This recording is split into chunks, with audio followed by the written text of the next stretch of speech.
So we're back. We're back on the live stream on the Poets and Quants website. And now the opportunity for what has proved to be one of my favorite aspects of the Centre Court MBA Festival.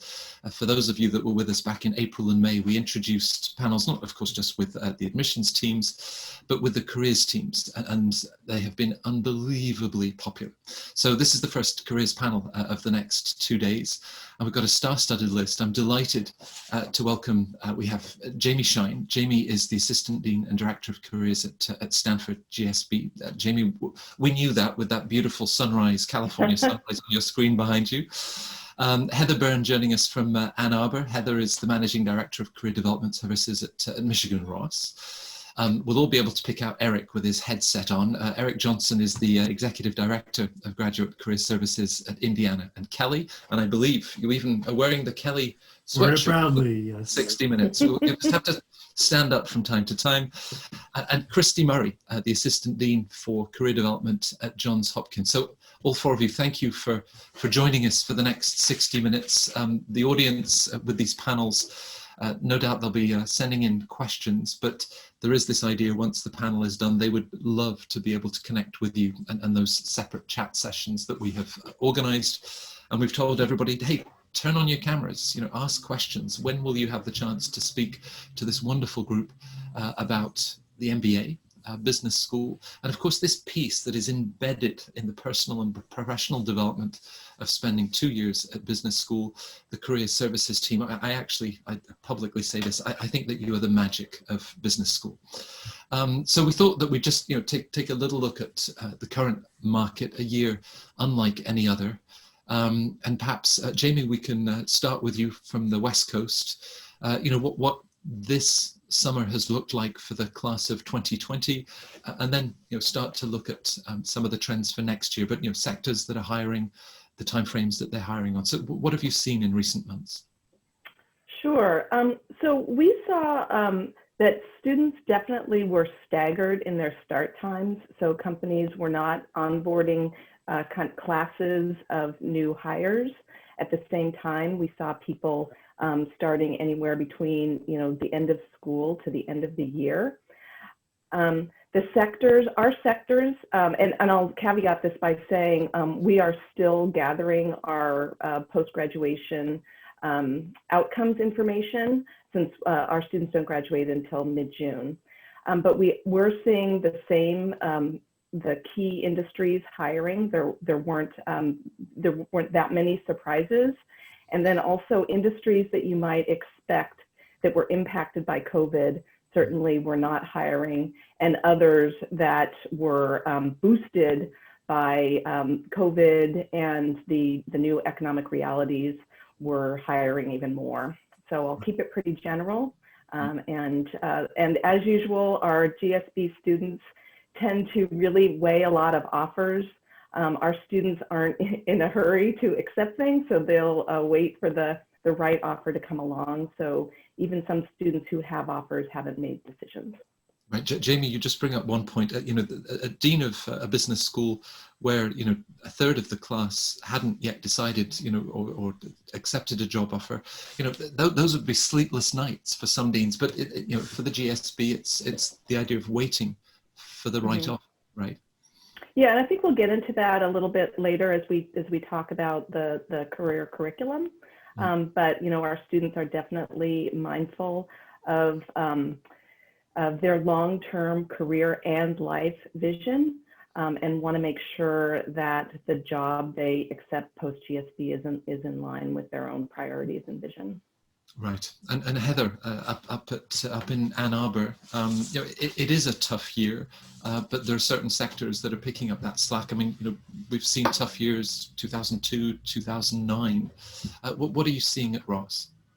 Yeah, so similarly to what Jamie mentioned, I guess I'll start with some good news. I think the good thing is we did not see a lot of rescinding of offers. I mean, I think I can count them on one hand. So that's always great, because in 2009, that actually was not the case.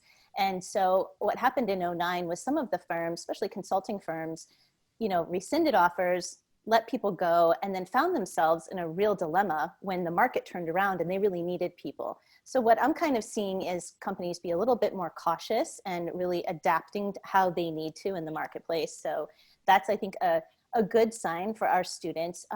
We are kind of putting the finishing touches on our employment, and we are seeing, you know, our salary number was higher than last year, bonus was higher. So the people that, you know, got jobs, they had settled their jobs back in like November of last year. So if the offers aren't being rescinded, you know, we saw things pretty close to where they were in the past, if not maybe a little bit better in some areas. And I think moving forward, what we're going to be seeing is just the timeline is going to be all out of whack for everything. You know, we could be very prescribed with who and what industry was going to interview and give offers at what time. And now, you know, this is the need for students to just be very adaptable in this environment. Is things are all over the place. I can almost guarantee you there are going to be companies that are going to come back and want to hire more people.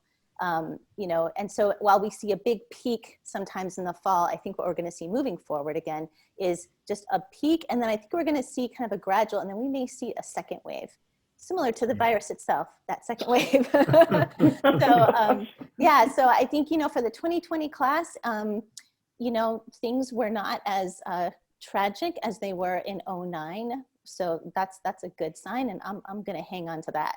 Good thoughts. Yeah, no, you started with good news, and I think that sort of positive message. Of course, back in 2009 with, you know, collapse of Lehman, the financial crisis, that was an opportunity for a lot of the tech firms to really emerge, and we've seen their appetite for recruitment. So, you know, you're still seeing demand there. Are there any areas, you know, supply chain, healthcare, which, you know, are continuing to show strong demand? I think CPG is up, you know, and that probably isn't too surprising. We actually saw a CPG firm take more interns this past summer, like come to us and say, hey, we could use some more interns because we're just got a lot going on and we need some more great talent. So that was really good. But honestly, otherwise steady state for the other big industries. Right. Heather brings up the point, Eric, of, you know, you're both thinking about that graduating class of 2020. And of course, then there's the following year and internships, which gives you some sense, certainly with so few companies rescinding offers. What have you seen at Kelley this summer? Well, we've actually seen some fairly similar things. And I'll be honest, I'm pleasantly surprised right now at the percent of our returning MBA students who've received offers from their summer internships. I think I was sort of bracing for the worst, that we'd have somewhere in the 20 to 25% range come back, and that the fall early recruiting period, we'd have a lot more students involved there than we normally do at a time, as has been highlighted by Jamie and Heather, when we are seeing a few more companies take a wait and see approach. And at least for us so far, I've been pleased at the percent who are coming back with full-time offers. I'm seeing that salaries are at or above where they've been in previous years.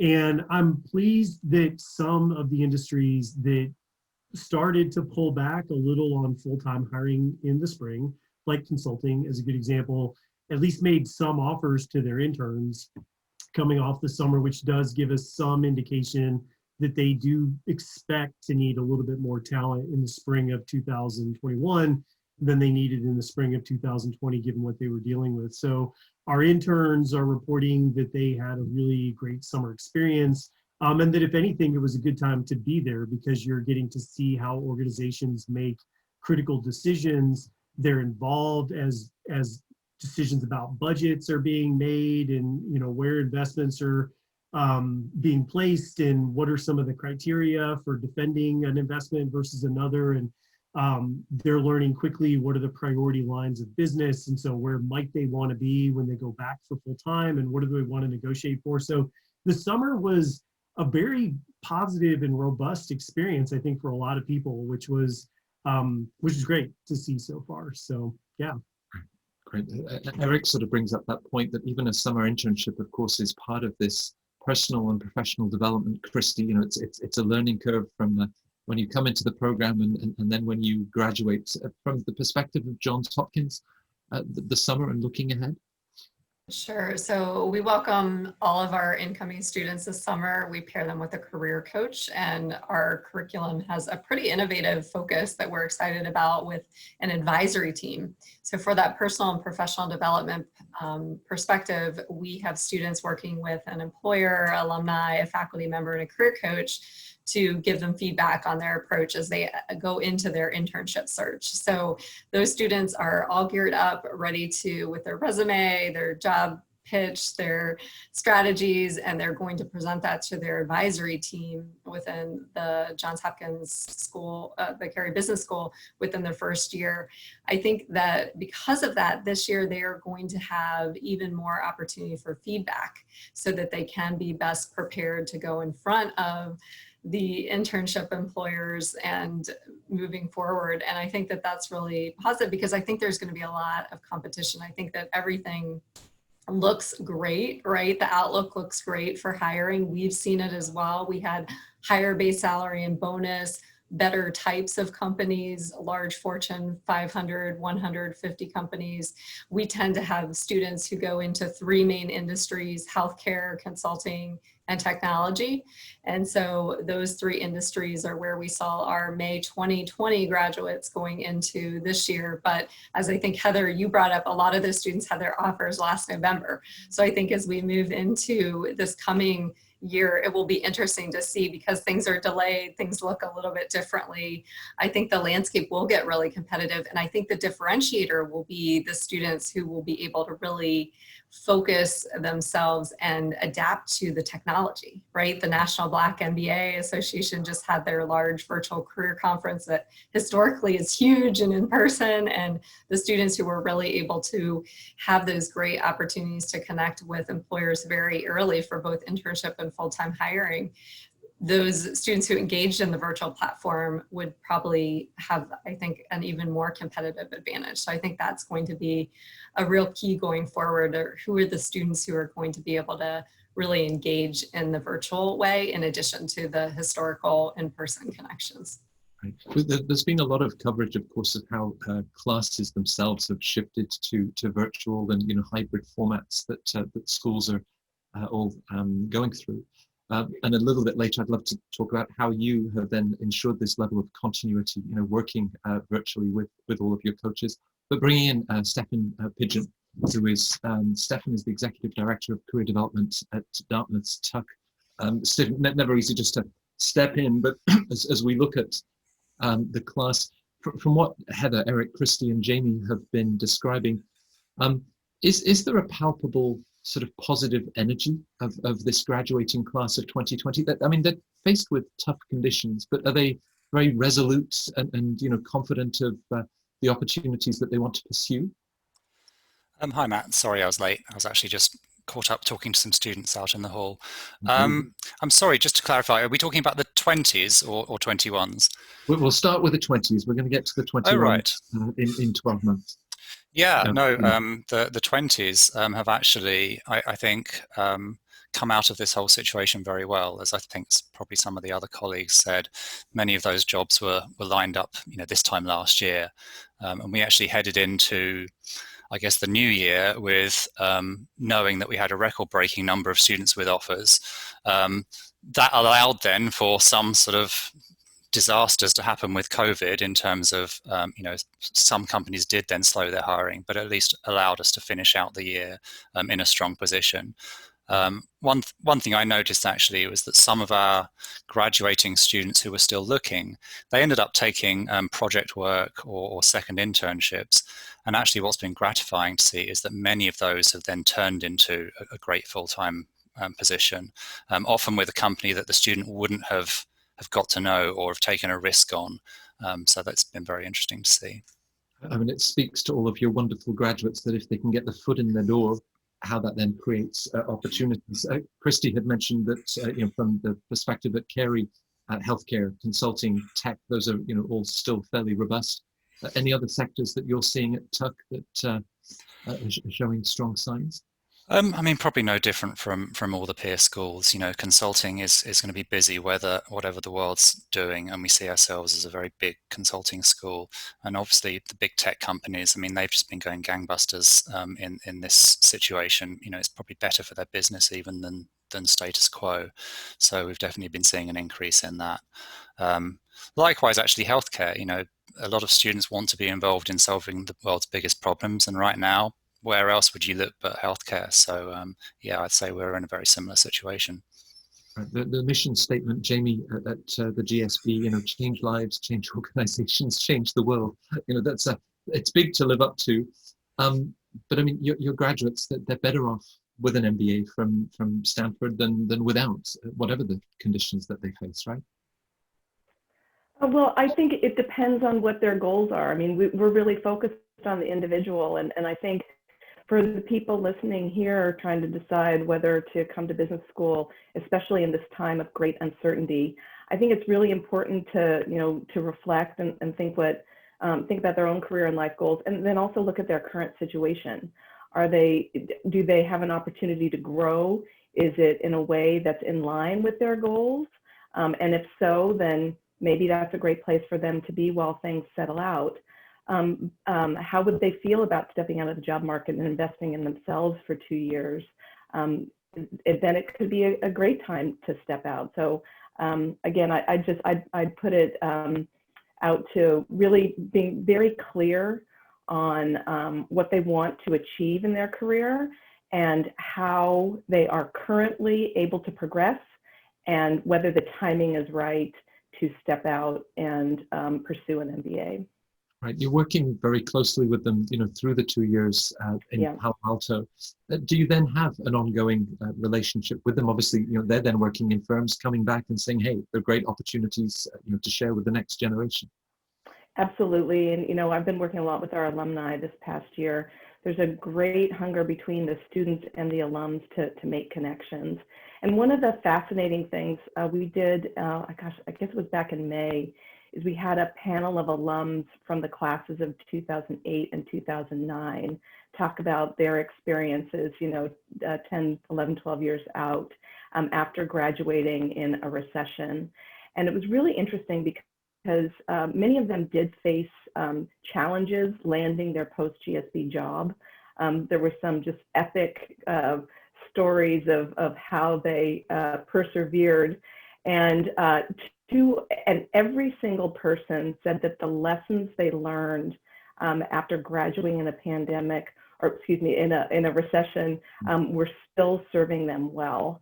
So they felt that they came out stronger having graduated in a time of hardship. And I think, you know, the fact that they came to share their experience with our current students does talk to the fact that, you know, they feel like they have an ongoing relationship with the school. And so it was just really heartening to see that they wanted to pay it forward and provide some kind of hope to the students of the class of 2020 who are graduating into great uncertainty. Right. Heather, you talked earlier about adaptability. You know, spending 2 years at Ross, you're building this wonderful business toolkit of, you know, skill sets that you then have for the next steps of your career. But, you know, these are sort of character traits as well that are emerging, that determination and, you know, the steps, opportunities that they then seize. How do you characterize that in terms of the sort of qualities that will help graduates to navigate the job market? Yeah, I think, you know, a lot of it is your ability to manage ambiguity. That's something that we hear a lot from recruiters, and being adaptable. And, you know, I always tell students, sometimes they hate it, sometimes they get it, but you're going to be working for 40 more years. It's a little bit of a sobering thought. But, you know, when you're thinking about which MBA program to go to, I think you have to choose what's best for you and how you learn. So at Ross, you know, we really believe in action-based learning. And when you're in that environment of actually doing it, you're really able, when you're surrounded by the right level of support, you know, that we give with coaches and faculty and everything else, you're really able to hone in on developing those skills because you've got someone there to give you the feedback. You've got the situation that you're in to help you kind of reflect on that. And so those are big things to really think about is, And the good news is resiliency is something you can change about yourself. You know, these are not hardwired skills or traits. They are things that you can improve upon when you're put in the right environment and supported through that. So ambiguity, adaptability, ability to communicate, all these things are really important. And I think the recent GMAC recruiter survey really echoed that sentiment as well. Right. Maybe it'll be, a Kelley badge of honor, Eric. I was in the class of 2020 and the traits, the characteristics. I mean, in your discussions with recruiters, do they articulate and say, it's because it's been difficult, this is where we will see leadership emerge, there's real sort of sense of resolve, I think qualities that they're looking for in top talent? They are. I mean, I think grit and tenacity are two extremely important skills, regardless of what level you're at within the organization. And in fact, our recruiters have told us for years that we do very similar experiential learning. We set a very high bar for the performance of our students, that the tenacity to persevere is actually part of the Kelley brand. Like, that's one of the things we market, because we think that is an extremely important skill for students to have, and it's never been more on display than it is in this particular market. But the two additional ones that I think are extremely important are self-awareness and self-honesty. And I think that nothing like a crisis to really force someone to look in the mirror and ask themselves, like, what do I really want? Because I think that we're all speaking to some fairly decent outcomes here, which might be surprising. But I think that what people need to understand is that the class of 2020 and the class of 2021 are having to put forth a lot more focused effort and energy on their job search than they ever have. And the bar for the questions like, tell me about yourself, and why do you want to work here, and what's your greatest strength, and tell me about a time that you have failed, or tell me about how you persevere through, like, the bar has never been higher to get those answers right. And so, we spend an enormous amount of our time, a month before our students even start, really trying to get at the basics of, like, why are you quitting your job? Like, what is it you think you want? Consulting, what does that mean to you? Oh, it means you make a lot of money. That's not good enough. Let's really peel this back to, like, who are you? Who do you want to be? And what are some of the things that we have to do to help you get there? And I think when someone can get to a place where they can be really honest about what I'm good at, what I'm not good at, how do I like to give and receive feedback? What is it that I bring to this particular job that is a win for the company, right? Because it's not just about, like, what they can do for you as a student. It's also got to be about what you can do for them as an employee. And all of that really comes down to your willingness to be honest about where you fit and where you don't fit, and how you manage yourself through a lot of these situations. And I think the students that can do that well, that are coachable, that know how to receive and apply feedback, also are the ones who are excelling in this somewhat difficult time. With that level of honesty and sort of stripping back those layers, Christy, at the admission side, I meet a lot of applicants or even students and alumni that speak to a sort of an imposter syndrome. You've come into this classroom of very bright, very talented, very ambitious and open-minded individuals, and am I in the right place? Do I have those qualities? Is that something that then you're working with individuals, both in the honesty and really thinking about their deeper goals, and maybe overcoming that sense of imposter syndrome? I'm glad you brought this up, Matt. And what I would say from an admissions perspective, our admission team sometimes hears a lot different stories than the career development team and coaches here. And I'm sure everyone here can relate to that. I think that in the career development office, our job is to really pull out those stories and to identify what is meaningful work. And as Eric was mentioning, how is that going to make an impact on your future employer, and what does that look like? And so really sifting through all of that and totally understanding this is all a process, right? Just the very fact that everybody is here looking to develop themselves professionally and to go and get that next degree, that's a huge step in and of itself, and all the steps that take to get to this point. I think then once you're in the graduate program, there's another big milestone there, right? It's how do I navigate all of the different people, the faculty members, my peers, the staff, how do I get information? Where does that come from? How am I connecting? And I think that as we continue to move into the future, rethinking connectivity and what that looks like, as I think that we have alumni that are global, we have students now that are studying and living globally in this environment that we're in now. And I think that all of that is wonderful. I think that it does bring up conflict sometimes naturally, because somebody's background or their previous professional culture and environment did not give them some of the challenges they're now facing in this new environment. And so I always tell students and my staff that feedback is really a gift.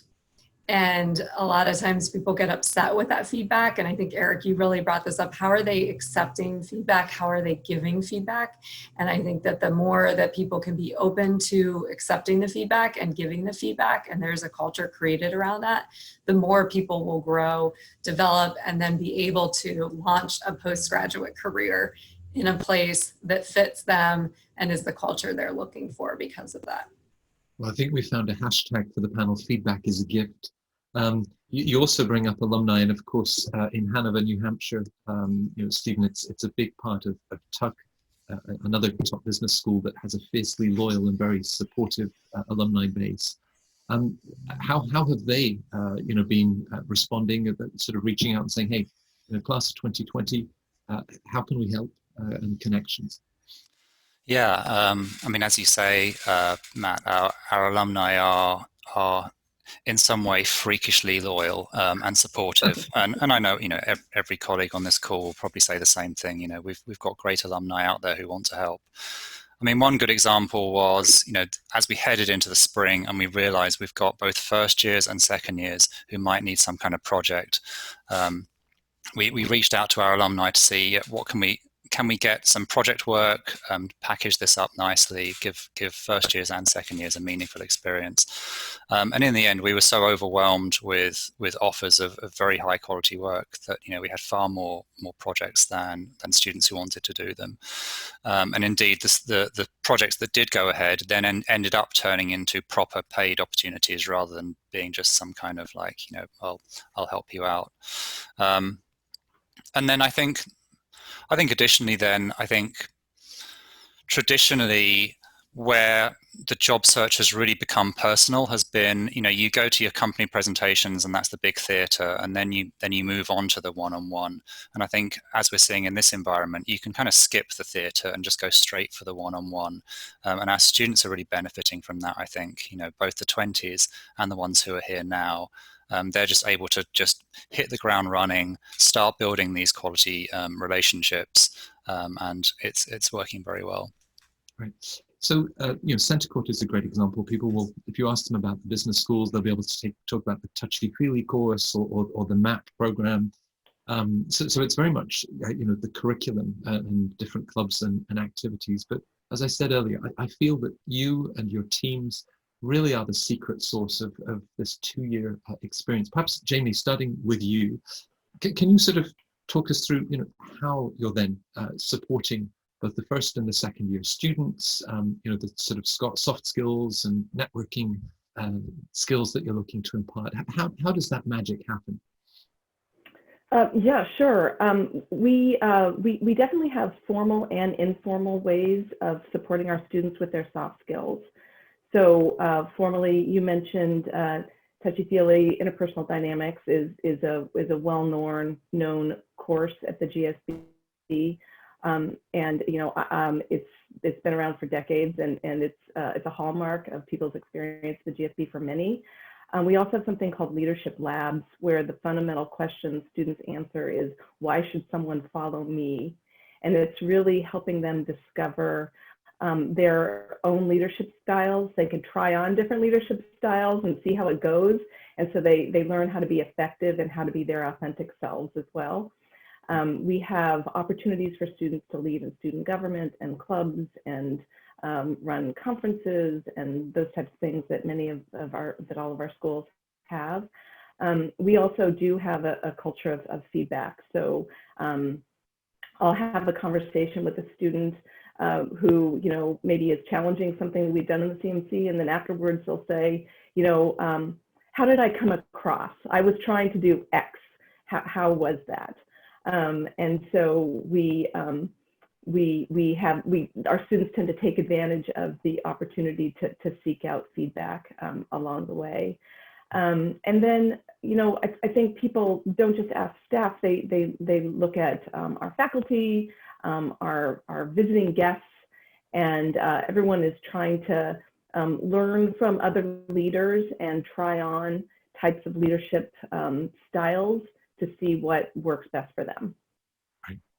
And that sense of feedback, Heather, are you able to observe in the 2 years that they were with you at Ross, sort of where they might be at the beginning to reaching that point of them proactively seeking feedback? This is part of the journey, and they see the value of this. Is it tangible? Can you see the change of that first year student that's maybe a little bit intimidated and not quite sure of themselves, and how they then are really opening up to the sort of feedback you're able to give them? Yeah, it's great to see students kind of come into their own and hear that feedback and then make some adjustments as necessary. And I think we do a good job of that, kind of enveloping them in professional staff coaches along with our peer coaches. And all the clubs that we work with, like everybody else has. The one thing that we do that I think really facilitates this great feedback is these functional accountability career teams that we have. So it's a weekly meeting of 4 to 6 students that is getting ready for preparing students for recruiting in a specific function. And we work with our peer coaches to develop the curriculum for those. And those weekly meetings have a high level of accountability, right? These are your new classmates that you're meeting for the first time. You've got a MBA 2 classmate that is helping guide you. And so we see that as a great opportunity for students to really hear from someone who just went through the process last year, and then from a staff coach who has a deep level of expertise in that area as well. And that's a great opportunity for our students to get that feedback. And oftentimes we see, those same students then become peer coaches, and then they have the opportunity to kind of complete the whole circle. And again, with our MAP program too, our consulting projects that our MBA ones do, it's part of our core curriculum. That is also surrounded a lot by feedback from a faculty member, communications coach, another peer coach. So you really see that kind of graduation of skill set, just even through the first year alone. Right. VUCA is a term that we've heard on business school campuses. Eric, are we at the point from Jamie's example earlier of, why would someone want to be led by me, to sort of adding the parenthesis of being led by me remotely? Are you already integrating this idea of the new ways of working and how this might extend into the future? I mean, many of the intake at Kelley have probably had experiences of remote working well before a pandemic. But is this something that you're now trying to integrate? Well, it is, Matt, whether we like it or not, right? I mean, it's this is the way we're actually running business right now, as I think a lot of our colleagues are. We one of our hallmark programs is a program called Me Inc., and it's a really deep dive into our own personal identity, values, experiences, biases, and how they show up and how they help us make meaning of our own personal stories and our personal journeys and the way we interact with others. And it lays the foundation for really everything we do at Kelley. And this year, normally we would do that as a 2-week intensive in-person experience. And this year we did it as a 4-week online experience in order to, again, because we had to, right, from a university perspective. But also it was a nice way for us to get some people involved who wouldn't normally be involved, like organizations and corporations. And as we've moved into the fall, all of our networking events have been virtual. All of our recruiting is being done virtually. Our communications teams are teaching things virtually. We're talking about the do's and don'ts of Zoom presentations versus in-person presentations, of Zoom interviews versus in-person interviews, and what changes and what doesn't change, and little nuances like where do you put your light, to more important things like how do you make sure that you're being heard and being seen, and how do you enhance your presence when you're in a group of 20 people on a computer screen. So I think part of it has been modeling the values, and part of it has also been teaching what needs to be taught in order to be successful in this. And I think what's been great is the incoming class. So the class of 2022, which we haven't really spent a lot of time with, this was their expectation. And, they knew what they were getting into when they got here. A lot of them come from situations where they worked remotely, where technology like this has enabled a global experience. I think what's been a little more challenging has been to try to, work with the class of 2021 who got here with a different set of expectations than they have right now. So for them, it's not just the technological aspect of how do you lead in a virtual world, but also how do you get yourself out of this state of arrest and disappointment when the experience that you're having isn't the experience you wanted. And that's another deep level in like personal leadership development. So the Zoom and Teams and Google and take your pick, like the technology enables an opportunity to have a real personal conversation about how do you deal with crisis, how do you deal with uncertainty, how is your own attitude showing up and serving you, and also how is it getting in your way of being effective regardless of what medium you're using to try to bring your situation to life. So I think technically yes, but also there's this sort of bonus about expectations management that's been a good exercise for all of us, and I think will absolutely produce better leaders going forward. I think there's an entire 60-minute panel that we could have on expectation management. But I do note, Eric, of course, that you've been following all of those how to master Zoom, because you were showing us earlier some of the tricks that we can have on our screens behind us. Christy, who's delivering? I mean, from touchy-feely to FAC that Heather was describing, meetings. I mean, these are phenomenal aspects of the experience at business school. So who's delivering all of this content? And how does it work at Johns Hopkins? Sure, I appreciate you asking that, Matt. So it is really a combination and a team effort across a lot of different groups. The Career Development Office is certainly leading a lot of that, right? We're leading the one-on-one conversations, the small groups. We have a professional development for career success course that is a required part of the curriculum for our full-time MBA class. And it is fall 1 and fall 2 because we have quarters, and it spans the entire fall, which is great for 2 reasons. One, we have cohorts of students, and it is the only class that they're all together in one cohort. And so there's a lot of great networking and connection, especially right now, all that virtually that's happening in that course. And the different modules are speed interviewing, and we just had that module on Friday where students were put into small groups. There was a volunteer mock interviewer that was an alumni employer volunteer, and there was a student who then observed and gave feedback on the one student who was asking or answering the question. And so throughout the professional development course in the fall for all of our first year students, that's integrated very fully into the curriculum, into the Career Development Office, and a lot of the offerings that we put on in the fall. For the larger feedback and for the culture that we've built just this year with our revised full-time MBA curriculum, we have 2 pathways: health, technology, and innovation, and analytics, leadership, and innovation. And the students can choose the pathway that they want to go down in terms of concentrated courses based on their career goals.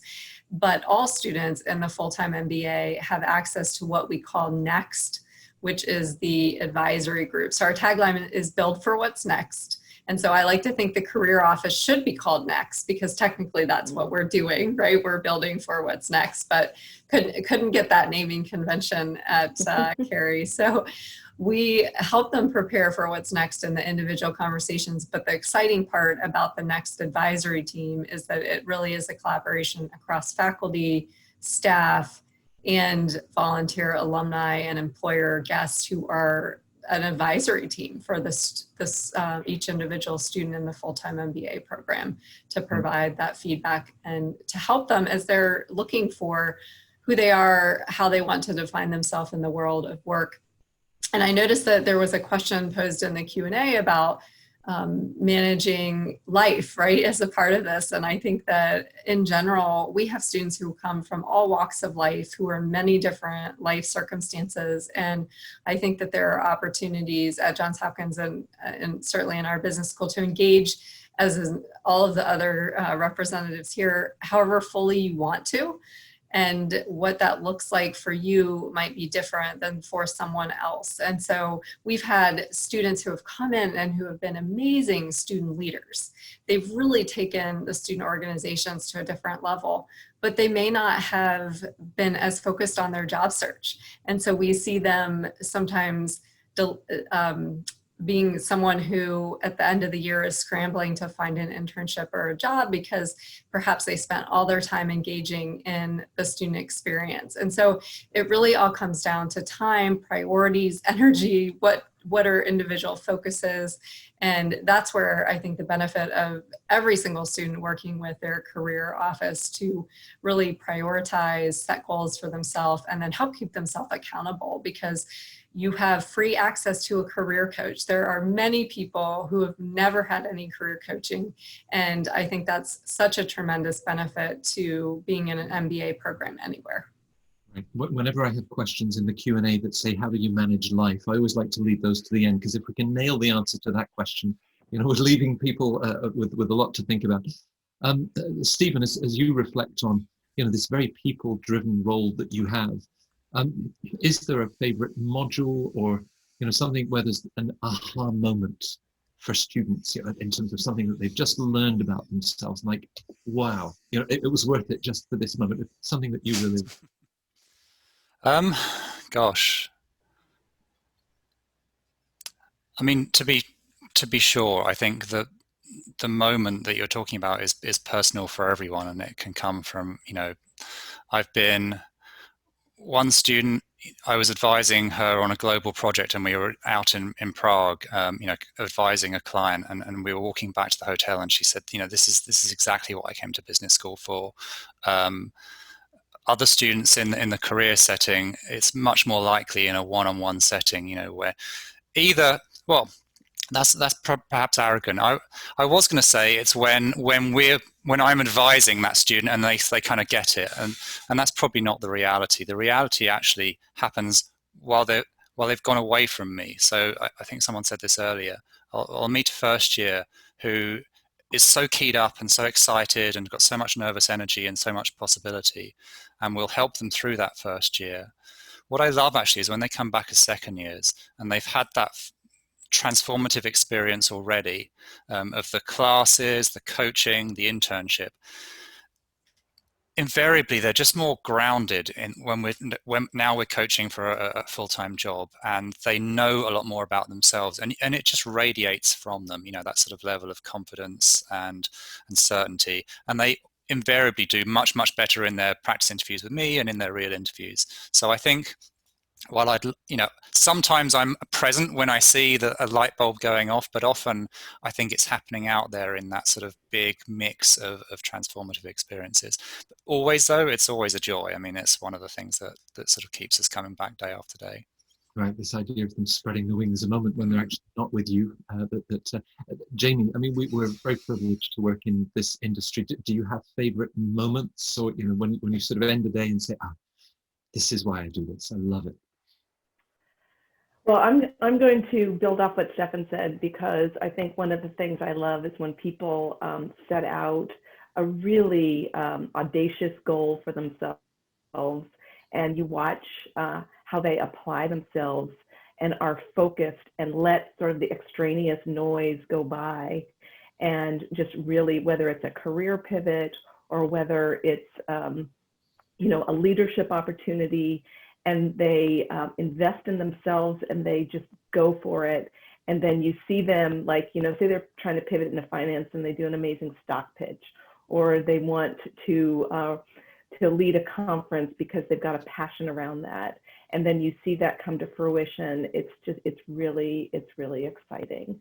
So I'd love to see how people, they make the decision to come to business school. They know what they want to achieve. They focus on it, and then to the extent that we're privileged enough to see the fruits of that, then that's really exciting.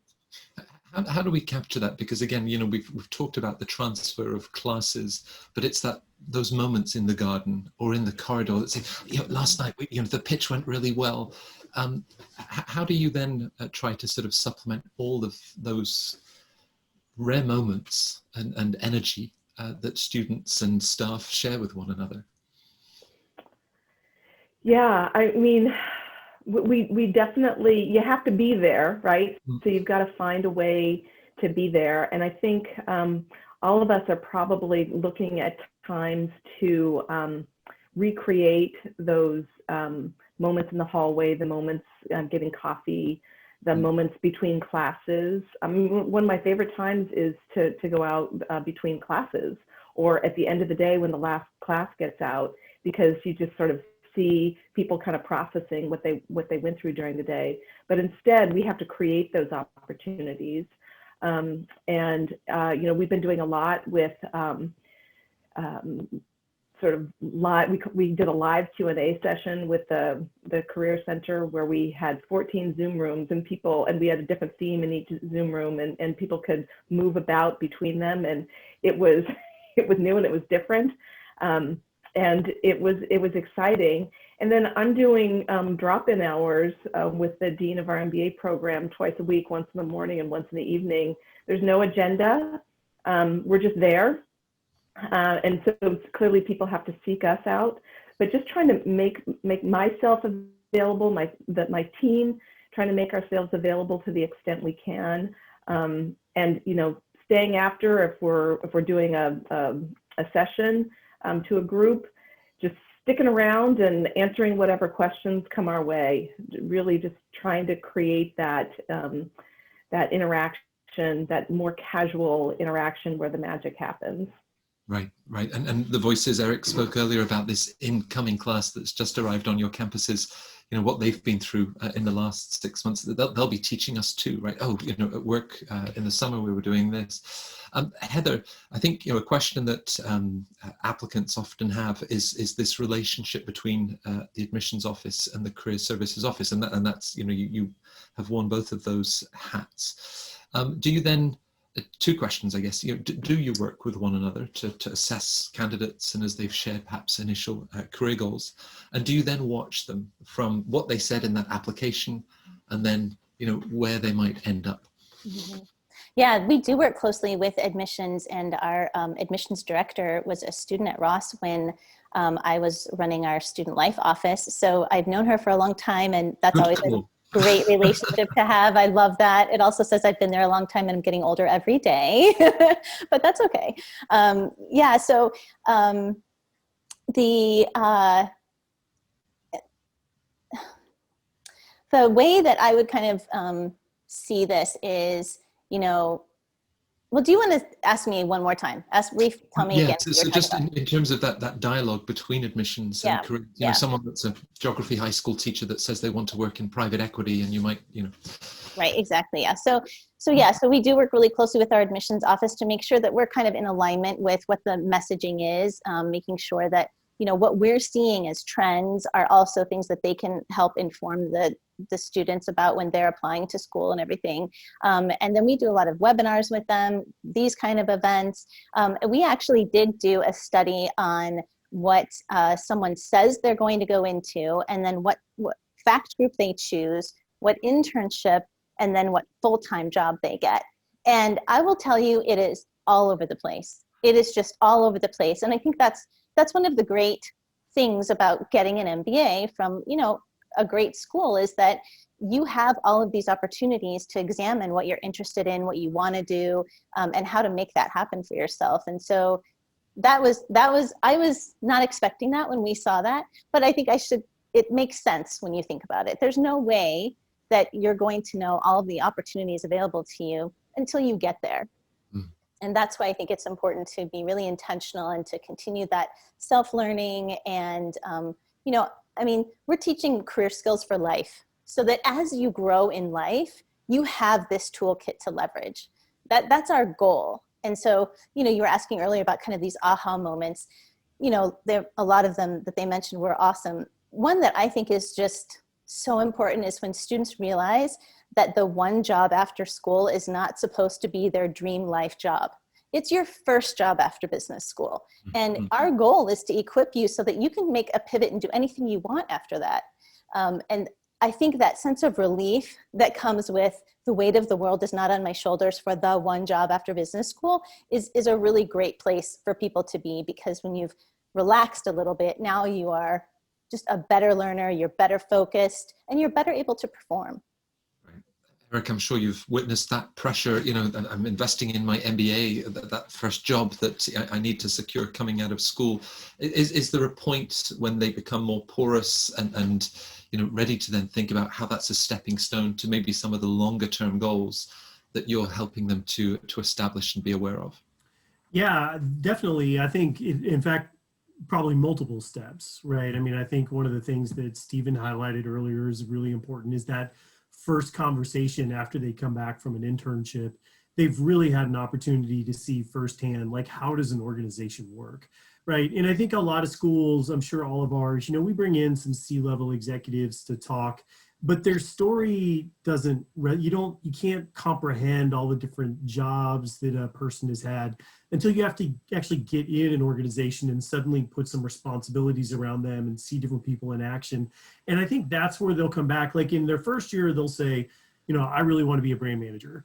But then they'll come back and they'll say, I really want to run marketing in China. And to get there, I've got to, you know, start out as an ABM, and then I want to become a brand manager, and I'm going to have to do a stint in sales, and I'm probably going to have to do something over here on the business marketing side, because suddenly they start to think in terms of like a general manager. And then that first job, as Heather said, they begin to realize like that first job is now a means to a larger end. And what's nice, I know like many of our counterparts here, you know, we offer free alumni career services for life. And so when they're ready to make those pivots, they can come back to us. And so we'll continue to have those conversations as they evolve, and individuals decide, well, you know, my life values are such that I'm actually really happy being an individual contributor in a specialized role. Or no, I really aspire to be a general manager, and I want to have a larger sphere of responsibility, as they're, you know, because they've just got different value systems, and some of those value systems aren't always clear until they get out into corporate or wherever they go, and they begin to understand what really matters, and they have to make real trade-offs in life. And well, I think it's fun to continue to talk to some of those folks and watch as their goals change, and as their values change, and as organizations change and industries change and jobs. You know, 6 months ago, no organization had an HR role that was director of remote employees. And now we're actually building a class to host people to talk about like, well, what does it look like to create a culture when you don't have people in the same building, right? And that wasn't even a job 6 months ago. And so to see people come back and say, I want to do that, like, that's cool, or I want to create this because my organization needs it and they don't have it. Like, those are really cool things. And some of those happen in school, and some of them happen 5, 7, 10 years after school, just, you know, on the strength of some of the alumni relationships that we have. So yeah, I think those are some additional things that we see that are really exciting and really fun. Rankings have always put extraordinary emphasis on post-MBA rankings, and that's, you know, a helpful snapshot for some applicants. But Christy, as you think about this idea of pursuing a meaningful career, you know, Eric was talking about a value system. Is that something that you feel has really emerged? Is it something that's changed over the last 5 or 10 years, the emphasis that people are placing on attaining a position that's meaningful to them? You know, that is a really good and fair question. And I think that certainly as a world, as a society, as companies, there has been an evolution with making a positive impact and accountabilities that have been placed on organizations who aren't. And I think that the educated population and the population we often see who are applying to business school is often wanting to make a positive impact. And people define that differently. And I think that's where it becomes so fascinating, is how one person might define making a positive impact. They might also define what is valuable to them is making a lot of money and having prestige in an organization. And so it's where the impact and the values conflict, collide, or meet up and hold hands and say, okay, we're going to go this direction because this makes sense.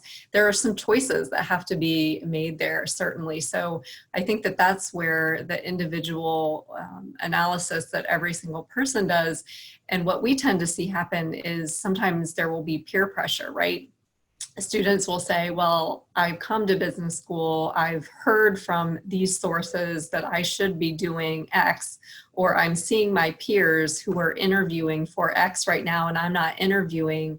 What is wrong with me, or why is my decision to move in this other direction a good or a bad one? So there's a lot of judgment that is being placed on all of those choices. And I think at the end of the day, every single person has to really come back to, and I would encourage every student going into a graduate program to really write down what the goals are for going into the program, and then create some milestones and some accountabilities along the way to say, am I still moving towards my goal, or has my goal shifted? And because of that, and my direction, I'm allowing my direction to go a different way, because I think sometimes people don't know what they don't know. And so as one is coming into a program and a school and looking for ways to make impact and to add value into whatever that looks like for them in whatever organization they define that means for them, they will have those metrics and those points to refer back to then measure themselves and their success against as they move forward. Because so often people tend to measure success against comparing themselves to others, and that isn't always the best measurement. Right, and that step-by-step granular level Heather was describing, when you actually sort of plot that graph of how those goals have changed and you're looking to measure that as they go. Stefan, perhaps a final word. I always get confused whether it's Wharton or Tuck that's the oldest US business school. Maybe it was the program, maybe it was the school, but Tuck's in that discussion. And so you've had many graduating classes. As you think about both this year, for next year, just in a few words, the enduring value of the MBA degree over a 10-year time frame, because it's not that first job. I mean, this is going to serve people for the rest of their lives, and lots of Tuck graduates have had that experience. Yeah, it's interesting, and I'm probably one of those. You know, I'm a Tuck 07, so I've now had 13 years out, and so have all my classmates. And for me, I think, you know, the immediate impact is the sort of the salary bump, and you get into the job that was previously kind of walled off to you. But I think what you get in the long run, it's invariably the people stuff. You know, it's being able to A, access the network, B, put to work all of the emotional intelligence that you practiced and you sort of worked on during your time here. And actually, the jobs that you end up with tend to sort of gravitate towards each other. You know, you are a general manager, you are a leader, and it's being able to have had the time to sort of reflect and build those skills, I think, that become the most important, you know, instead of just like the Excel or the PowerPoint or the this or the that. Now, with that British accent, when you say I'm a Tuck 07, you know, I'm expecting Her Majesty's Secret Service to pop up. I wish. I think that the James Bond movie's not coming out until early next year. But the fact that we have been able to capture all of this insight and content is precious to us for the festival. Lots of people have been following us. They would love now to speak to you in some of those individual chat rooms that we have organized. And of course, this is going to stay on Poets and Quants. I'll be using some of these excerpts for my own column on Forbes. So to all five of you, thank you. I think these careers panels are just wonderful. You confirm my idea that you are the magic in the school. I know there's a lot of magic in your schools. So Jamie and Heather, Eric, Christy, Stefan, thank you, all five of you, for being with us at Center Court. Thank you very much. Thanks for leading us through the conversation, Thanks for the opportunity. Matt. Yeah, that was fun. Thanks, Matt. Take care.